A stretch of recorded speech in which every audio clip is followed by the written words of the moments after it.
What's your carnal theory?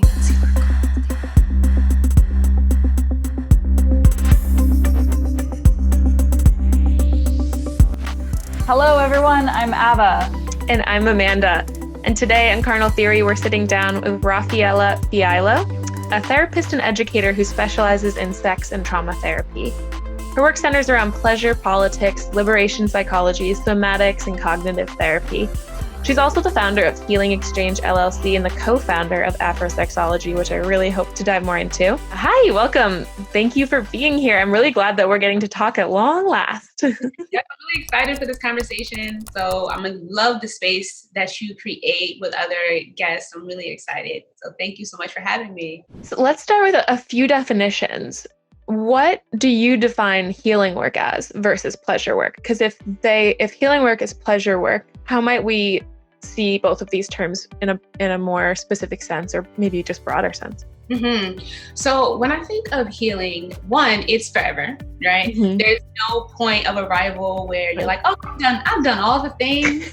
I'm no longer triggered. These type of situations no longer piss me off. I can date this type of person and whatever the case is. That may never happen.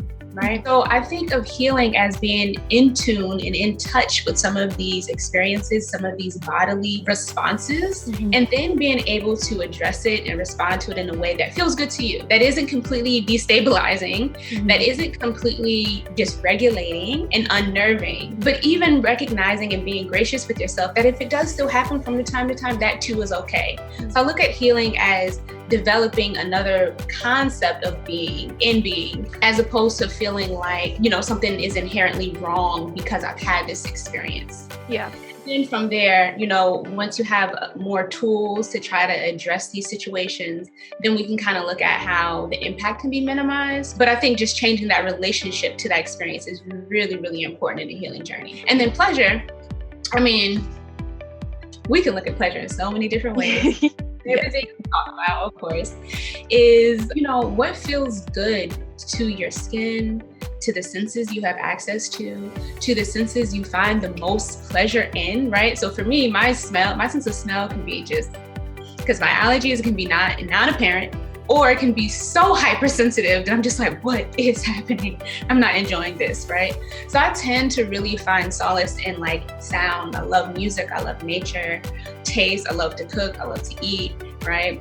Visual. I love to read. I like to be outside. So it's not only just, I think right now in this movement, we have a lot of tune into your senses, which is great. But I also like to take it a step further by asking, which ones do you enjoy the most?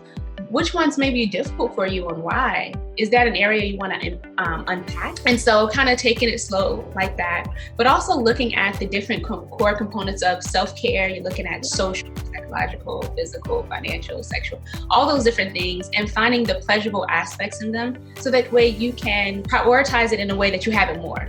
So I remember this commercial, it's like this little kid, it's like, when you really like something, you want it more. And so I'm the same way. I'm like, when you like things, why are we restricting or limiting our access to it?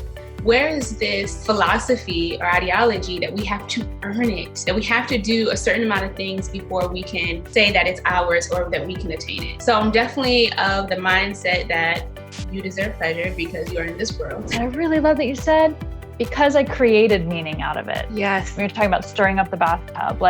It goes to something that I think is important to underline for people who are either, again, uncertain what ritual is or how or why they would bring it into their own lives.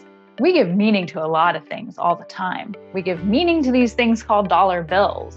We give meaning into it, and that's the only reason that it holds value. So we give energy transfers all the time of placing power into something.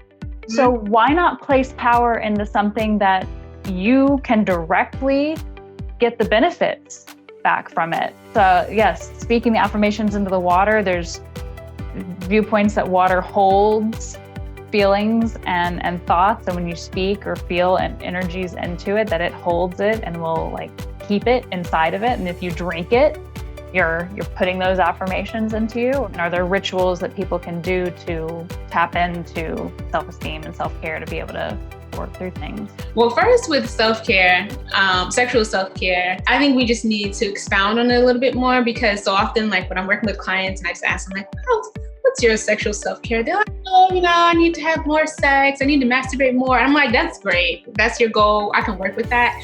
But sexual self-care goes deeper than just what you are doing sexually, right? It's about how you are engaging with your body. It's about your understanding of your sexual choices. It's about you being able to advocate for your sexual needs, your reproductive needs, your contraceptive needs. And it's also about your physical, emotional, mental, and your social well-being, how that stuff is impacted by your sexual practices and your behaviors. So when we're talking about rituals, when it comes to sexual self, I think it can be something as simple as when you wake up in the morning and you take a shower and you are engaging in touch with your body in a way that's sensually pleasing. So how are we exploring the words of sexual and sensual, where it can be a full body or an embodied experience with just yourself through self-massage? That can be sexual self-care. It doesn't have to be sex in the sense of a shared experience with a partner. It doesn't have to, of course, include any type of penetration. It doesn't have to include any genital play at all. It could be a gentle touch on the neck, right? Okay, let me stop doing that. So.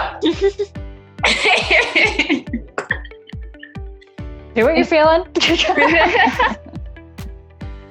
And so really looking at the different things that you can do for yourself, with yourself, by yourself, that is sexually and sensually pleasing on a day-to-day basis. For those people who may be trying to incorporate rituals into their life for the first time, mindfully for the first time, maybe they are already doing it and not realizing it, but trying to intentionally develop some rituals, what do you think are good starting points? Or are there good questions to start asking yourself? Do you know what would be a good place to start? Yeah, so I'm going to offer maybe two. I'm going to see how this conversation goes. But since we're talking about sexual wellness, I want to offer one around that first. Yeah. So the first thing, of course, is how do I want to feel? But before you can answer that, you have to be in tune with how you're feeling. Yeah. Is it a feeling you want to expound on, or are you trying to change your feeling? So going from there, then you can decide on some things that could help guide your next steps. So what am I feeling? How do I want to feel? How do I get there? Mm-hmm. What do I need to get there? Mm-hmm. So say we're talking about a sex ritual, a masturbation ritual. Oh my gosh, here we go. So I'm really big on, if we're going to be intentional about something, let's just go hard and go home, right? So really thinking about, what do you want this environment to be? What is this space you're trying to curate and be held in? Think of it that way. How do I want this space to hold me? Mm-hmm. And then that can help you decide, all right, do I need the sounds? Do I need to be wearing something that really turns me on, makes me feel good in my body? Or do I feel best in my body when I'm naked? Right? Do I want to have any visuals? Do I need to reposition any mirrors, set up a camera? I mean, it's up to you. You can do whatever you want. It's your space. Thank you so much, your time and your thoughts today. To do full cycle for the day. Could you share with us one more time the theory that you brought? Yes. So the theory is that healing work is pleasure work. And it's so true. Thank you so much, everyone, for tuning in today. We hope that this episode's given you something further to reflect upon. And we really, truly hope that you reach out to us with any questions or insights on our Instagram page at Carnal Theory. You can also check us out on My Sex Bio on Instagram. And definitely go check out all of Rafaella's work at the Healing Exchange on Instagram. That's HealingXCHG on Instagram, as well as at Afrosexology_. Also healingexchange.com. There's some amazing resources that we hope you delve into. Thank you so much for being on with us today. We really, really appreciate it. And I feel really grateful for this conversation. I feel the same. Thank you so much for having me. Thank you. Carnal Theory is produced by My Sex Bio. Our sound design is by Audrey Cohane, and our theme music by Min the Universe. My Sex Bio is an educational platform built to empower people like you to take command of your sexual biography.